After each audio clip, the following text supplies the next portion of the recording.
Happy Friday. Yay. Happy July 4th weekend. Yes. We are up in Michigan currently. Obviously not in this moment. We're recording this podcast in this moment, but our family does 4th of July with my cousins every year, and it's like a big family reunion. This year's a little bit smaller, obviously. But I'm excited for Carson to like be at the lake. He loves the water now. It'll be fun. For me to just, be a beached whale. Chilling, trying to get tan. We are not doing much. We have a party on Sunday at our friend's house. So Marcus is going to stay the night at grandma's because they live by the city. So it's fun. like it starts later in the afternoon because they don't have any kids. And so we're going to take Sunday, go out there. Might stay over because it's close to the city. I don't know yet. Yeah. But I am really proud of us because we are taking today off. Yes, we moved all of our calls off of Friday and Monday. Yeah. And so Monday will probably be a catch-up day. Yeah, for sure. Carson's definitely going to daycare, and Mama's going to catch up with grocery shopping and stuff. Studying. Becca and I have some... been failing. We've not been failing. We've just been really busy. Yeah. And been trying to manage all the things. For those of you that listen to the podcast, know Liz and I are always trying to do continuous education, and we're in a year-long mentorship right now that is case studies and quizzes and all that kind of stuff. Filmed essays, and it's just a lot of work. We're almost done. One more month. Mm-hmm. Yeah. So we just had a crazy June, and thankfully our mentor is awesome. And yes, he's very understanding. Yeah. He's like, you guys have a lot of stress. You got a lot going on. It's okay. So we just, as long as we finish it up all by the end of July, we'll be good. So we'll graduate. It will always get done, guys. It will always get done. You know what? That is like my mantra these days. Right? When I was coming to your baby shower, well, when we're talking about this last weekend, but a couple weekends ago, it's like all these things I had to do and all the things we had Courtney in town. We just had so many things going on, so many moving parts. And I'm like, it's going to all come together. It's all going to get done some way, shape or form. And it did. So anyways, today we got some tough love. Yes. A little bit of tough love, but also a little bit of, I think, perspective shift, I would call it. Because I think a lot of times Liz and I, listen, we are not bashing certain movements that go on today. But I think that a lot of times what frustrates me is when people are like, well, I'm just trying to love my body more and, not hate myself for cravings that I'm having and like just give in to foods that I want. And at the end of the day, guys, like if one, you're not happy physically with where you're at, or two, like you're having physical reactions to those foods, more importantly, that is not self-love. Like to just like eat whatever the F you want and not care about how it nourishes your body. To us, we look at it very differently, and we are going to challenge people today to try and just take a different perspective, because here's the thing. I'm very open to opinions. And at the end of the day, like as long as you are healthy and you are happy, do you, girl. Okay. And you feel good. Like healthy, happy, feel good. Health, meaning like your blood markers show that you're healthy and you are active and you are sleeping through the night, like those types of things. Happy, meaning like you're truly deep down happy with your physical appearance. You're happy with your life. You're happy with your relationships, and you feel good on a day-to-day basis. You have energy. You don't have any bloating. You don't have digestive issues. Like if all of those things are in place, you do you. You don't need to maybe listen to this right now. But for those of you that are telling yourself that consuming the 3 cupcakes because it's what you wanted and that's your self-love, like, but you feel bloated afterwards and you hate how you look in the mirror in the morning, like we need to reevaluate what self-love is. Yep. And what that looks like for you. Yeah. And so that's why, we're titling this, it's like self-respect. When you choose to put good foods in your body that nourish your body, and yes, have some treats here and there that bring you joy, because we've talked about this many times, food is a way of connecting. And on this weekend specifically, as you're going into July 4th, we know that you're going to have some, treats. Maybe it's some dishes that you haven't had and you're going home and you're around, a lot of those ethnic dishes or things from your childhood, totally fine. But if there are things that you're going to be surrounded by that physically do not make you feel good, you choosing to avoid those things is not restriction. Yeah. It's actually self-respect, because you are so physically impacted by these foods. Whether you just like get bloated, you run to the bathroom with diarrhea, maybe you get really tired afterwards, or you just get that upset stomach, like that sugar stomach. It's okay for you. Sugar stomach. Yeah, it's terrible. It's my least favorite feeling. Yes. But it's okay for you to choose not to put those foods into your body. And we talk a lot about like making this a lifestyle, something that you can stick with. And that includes moderating things in that you love, but that also don't make you feel physically sick. I don't think that it's okay, at least in my opinion, to continue to put these things in that just don't make you feel good. I've done it way too many times. I've definitely had those situations where like, oh, we're in the city, Chicago style pizza. And then I'm like, feel like a beached whale, feel like my stomach is turning inside out. I like want to just take all my clothes off because I'm like sweating. I just feel so bad. Right. So I've definitely been there, but I did get to a place where it's just not worth it to me anymore. And it's not worth it to me even when I'm being peer pressured by other people or being poked fun at, or people are making comments. And I know Becca is going to share, one of her clients who had a really good epiphany and breakthrough this week on her vacation, because it's hard when you are around other people who try to push things on you or try to get you to consume things that you truly don't want, because you know how it's going to make you feel. Yeah. So when I do my, some check-ins with our clients, we talk about like, what are you proud of this week? What do you feel like you struggled with this week? What do you want to work on? And most weeks, honestly, like I'm going to keep this totally anonymous for her. She crushes it. Like she feels amazing each week. We've made a huge transformation. She's lost a ton of weight. She's like become a new person. And this week, her struggle just like made me really sad because of what she has to go through since her transformation. So she went on vacation and she said, I think the only thing that I really struggled with was feeling comfortable eating what I wanted to, especially around my friends. They would order pizza and pasta, and of course there's nothing wrong with that, but I'd get teased a little for eating cleaner foods and more whole and processed foods because it's just what I'm used to eating, and I love those types of meals.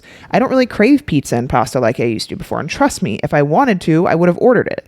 I guess that's the hard part about traveling with others, that have them judge your food choices. I don't think they intentionally did it, but I just felt like it was being watched, and I would order, if that makes sense that way. And, this was my first real trip I've had since my substantial weight loss. And I know the next trip I take next month will be different now that I've been through it. And I guess for me, eating fancier versions of the food I eat on a daily basis interests me more than other meal options. And you guys, I cannot say this loud enough. Please mind your own damn business. Like, if people are choosing to eat something differently, do not pressure people, do not judge people, do not make comments. If they want to eat a certain food, if they don't want a bun, so be it. Does it affect you? No. If they don't want to have a drink, so be it. Does it affect you? No, it doesn't. If they want to eat the pizza, awesome. Let them eat the pizza. Like, if they decide to only have a drink and then go home and go to bed, this doesn't affect you. So no matter what someone else is choosing to do on their health journey or not doing, it is not personally harming you. I promise you. And honestly, it's not your business. Like, even if this person is someone that is a close person or a loved one, unless it's becoming disordered. Yes, there are extremes here. I'm not going to ever argue that. But you guys support each other. Mm-hmm. There is no need to make someone feel self-conscious if they choose to maybe better their health by making different choices. No matter how many times they've tried before and failed before, like, it doesn't matter, because probably this time is just as hard as all the other times for them. We don't need to make it harder on them. Okay. So do not make comments. This is something like, I'm sure Liz experiences this, being around family and friends when they know that you are a nutritionist and like a health coach. People think that you're judging them. Like, they're like, oh, don't look at my plate. I'm like, I don't care what you eat. No. As long as you are happy and healthy, that is your body. That is your choice. Like, sure, I have knowledge. And of course, because of that knowledge, I have certain opinions. I am never going to push those opinions on other people unless they ask for them. And so unless that person is asking for your opinion, mind your own damn business, because it is none of your business how they choose to put food in their body or alcohol in their body. I know it sometimes feels like it is, but it's not. Yep. So there is my soapbox for the podcast today. It's Friday Fire. We had to.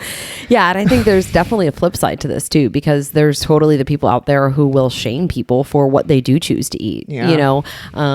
I don't personally get this anymore, but I've definitely had it in the past of like, oh, you're going to eat that, or like, oh, you're going to consume that. I thought that wasn't healthy for you. You would never touch that. And I'm like, I'm a person, I'm a human too. And sometimes if I want to go out to, eat on my birthday and I want my Molly's cupcakes, I'm going to have a Molly's cupcake. Mm-hmm. It's not every day. It's not something that I give into frequently. It's not something that I do when I'm emotionally charged, which is one thing I want to touch on too, because I choose when I'm going to consume those things, and I choose them out of just a choice. It is not driven by any emotion of frustration, anger, anything like that. It's just, hey, you know what? I haven't had this in a long time. It's something I love. This morning, Becca and I shared a cinnamon roll from Molly's Cupcake. Oh my gosh, they have the best. They have the best. The best. And they're small. They're like cupcake size. I told Becca, I was like, I really feel like we should have just gotten 2, but no, they only had 1 left. It was perfect. You know, it gives us a few bites. Taste. Yep. That's all I really wanted. So don't be that person either. Shaming people if they choose to consume those things, like that's what they choose to consume. You know, on my end, you know, kind of like on Becca's end, we're never judging anybody. Do I wish that everyone out there, including every single one of my family members and friends, understood how their choices day to day are impacting them? I absolutely do. And most of them listen to the podcast. So hopefully they've learned a lot of things and have started to shift themselves, but it is not on me. I am no one to judge them, first and foremost. Second of all, by doing that to other people, you are not helping them. No. You're likely going to spiral them into consuming more shitty food because you've now made them feel bad. You've now made them feel a little bit resentful. And so this is the other thing is like when you get these comments from other people, like how do we handle them? Because Becca and I have gotten a lot of comments from family and close friends and things like that. I just let people say their piece. If they have a question, I'm happy to respond, but I'm not going to get into an argument and let it build into, you know, a true like argument escalation. Yeah, escalate to like a true argument. It's like, it's one of those things where it's their body, it's their choice. I don't think you ever owe a reason to anyone for your choices and vice versa. They don't owe a reason to you. And so what I generally do is I generally just let people know like, hey, no thanks. You know, dairy just doesn't do great with me, or, you know, I'm really staying away from gluten. My back always hurts every time I have it, or stomach ache after I have pizza, or sugar, you know, just doesn't make me feel great. I get really tired and a stomach ache. So sometimes I'll let them know like that symptom so that they can understand why, versus like thinking it's all about calories and being in a weight loss or always being on a diet. And I think that's a lot of what this is driven by, honestly. Totally. It's a diet culture thing. It always is. It's just the pressures that society places on us. And like, to be honest, guys, that we place on ourselves, because no individual person has placed these pressures on you. We think that they exist. We create them in our minds. And in turn, we beat ourselves up for nothing, for these standards that we have essentially imagined into place. And so this is the self-love part that we have to understand. Like, self-love is learning what is best for your body and your mind and your spirit as a whole. Like, and to be totally honest, that looks different in different phases of life. Like, for me right now with pregnancy, it is simply just doing what my body allows me to do daily that feels good. And a lot of people are like, oh, be careful with exercise. Don't hurt, you know, you don't want to hurt the baby, or you don't want to hurt yourself. And I'm like, I am very aware of how my body feels, what my body can handle, and moving daily makes me feel better. Same with food. Like, it's a constant change for me right now. I just developed acid reflux at like, somewhat of a heartburn at 32 weeks. Like, I know a lot of people deal with it forever, but now it's like, now I have to adjust my eating again. And so when people are in different seasons of their life and these new health journeys that you're on, where you're trying to make different choices and different habits, know that it's hard. But at the end of the day, if you can sit with yourself and tell yourself, I am making decisions because I want to feel better, because I've made a choice for myself. No one else has made this choice for me. I've made it for myself that I want better. I want to feel better. I want to be more confident in my skin and my clothes. I want to have better relationships. I want to have better quality of life. Then the choices that you make should reflect that. If you've chosen that for yourself, and that's what self-love looks like to you, then the choices should reflect that. And unfortunately, there is pressure. Of course there is. Society, people, outside external sources, they're always going to be there. But what you need to be confident in is what you want for yourself, because that is what is ultimately going to allow you to drive the choices to be better. And so what we would say is evaluate what self-love is to you. Like, evaluate what you truly want for yourself in this life, what you're happy with right now in life, what maybe you're not happy with right now, and what needs to change that situation.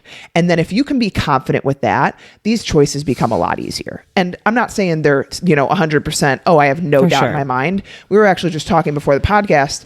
You guys, Liz and I have both struggled with our relationship with food. It's not like those struggles still aren't there. We struggle every day. Like, I struggled daily. When we were eating the cinnamon roll, I was like, I probably shouldn't be eating this. Like, I didn't work out today. I feel bad.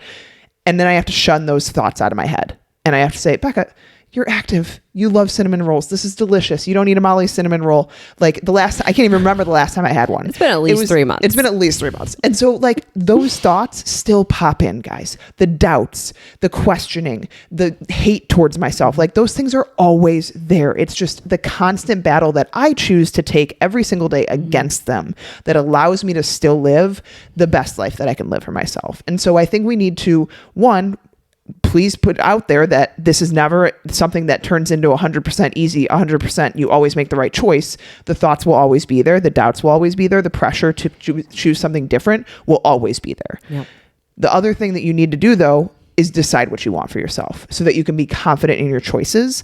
Because at the end of the day, if you aren't really sure what you want, it's not very easy to be confident with what choices you're making. No, it's not. And I think the other thing is you've got to go through a phase to get to a place to really learn what makes you feel good. Mm-hmm. You know, it's really hard to make these changes if you are trying for like 2 days, 3 days, and you never kind of cross the bridge to the other side. Yeah, even a couple of weeks. But I'm saying like if you're doing 2 to 3 days at a time and then you're falling off, or you're doing the Monday through Thursday thing and you're falling off, like you need to spend some time like really loving yourself and respecting your body enough to get to that place where you can really see a change in your overall health and like your energy and your sleep and your digestion, because that also makes it much easier not to give in to some of these things. Because we posted this up in our group, and I asked our clients, like, does this resonate with you? And a lot of people are like, yes, yes, yes, yes, I still struggle with this. Yes, even in the, you know, the face of temptation, like, even though I know it's not going to make me feel great, I still struggle with it. And that's okay. You will continue to struggle with these things sometimes. But if you can shift from, you know, the perspective of restricting these things to respecting your body and loving yourself enough because you know that they're not going to make you feel good, it makes it a lot easier too. And we're not talking about, you know, look, like, okay, the Molly's cupcake, for example, that we had. I had no repercussions from it. We shared it. It was a small thing, not enough, you know, of a threshold to give me a stomach ache or a sugar stomach ache or feel tired or anything like that. So you can have some of these things too, where like you just moderate it and it looks a lot different than it did, you know, in the past. And kind of going back to some of the podcast that we've been, you know, sharing is like sometimes for some people, it does take avoiding things for a period of time before they can moderate. But again, even with moderating certain things, I'll give you an example of beer. I know Becca's the same way. I love beer. It's delicious in the summertime. You know, I'm a good like wheat shandy girl in the summer. I can't do it anymore. I don't do it anymore because even a half a beer just makes me feel really bloated, and that's not worth it to me. And so I respect myself enough not to consume that. Instead, I'll choose something different. You know, I'll have a glass of wine, or I'll have like a hard alcohol with like a sparkling water or something like that. So it's because I've gotten to a place where I know myself so good and I know my body so well and I know what feeling good feels like that I don't want to go to that place where I feel like crap. Absolutely. You know? So that's where that self-respect comes in no matter what, because the temptations are always going to be there, and that's okay. Let them be there every single time that you're in those situations. Like, look at it as a challenge, you know, remind yourself of why you're on this journey, remind yourself of how these things make you feel, and then evaluate, like, is this really worth it? And I know for a lot of people out there, you're like, well, that sounds, you know, a lot easier said than done. And sure it is, but it gets easier. The more that you can face those challenges head on and overcome them, the easier that it gets. And then eventually doesn't phase you. Because when I went to Molly's Cupcake yesterday with my son to get this, I wasn't fazed by it, honestly. No. I'm like, okay, he's getting a little mini cupcake. He devoured the thing. It was so cute. And I'm like, I know that we're going to share this in the morning. I don't need anything else. And Art, he's like, did you have part of the cupcake? And I was like, no, I didn't eat anything. He's like, well, you went to Molly's. I was like, no, because I'm going to eat it tomorrow with Becca. We're sharing, and I don't need it 2 days in a row, number one. Number two, like, it's lost that control over me. Yes, absolutely. And I think, guys, the last thing I want to say is, like, if you're in the heat of it right now, like if you're in the heat of trying to feel better because you don't feel good right now, but you don't really know what is going to help you feel better, and you're working through that phase, it's not an easy phase. I'm not going to discount that. Working with someone, I think, is very helpful. I think a lot of our clients have realized like they probably would have given up on themselves because during that phase, you have a lot of bumps in the road. You have a lot of self-doubt. You have a lot of like fallbacks and kind of like spirals backwards almost. And as long as you keep pushing forward and don't give up on finding what helps you feel your best, I promise you it will get easier. Like Liz was saying, these things haven't, like, they don't phase us anymore. The choices, like the thoughts still happen, but they get easier to turn away. They get easier to shun. And so know that if you're in that heat of it, it's not easy. It isn't. But you're making that decision for yourself because you want better. And that is self-love. And so think about that today. Think about what self-love is for you. Think about what you want for your life. And I promise you the choices get easier once you get on that other side of truly figuring out what makes your body feel its best.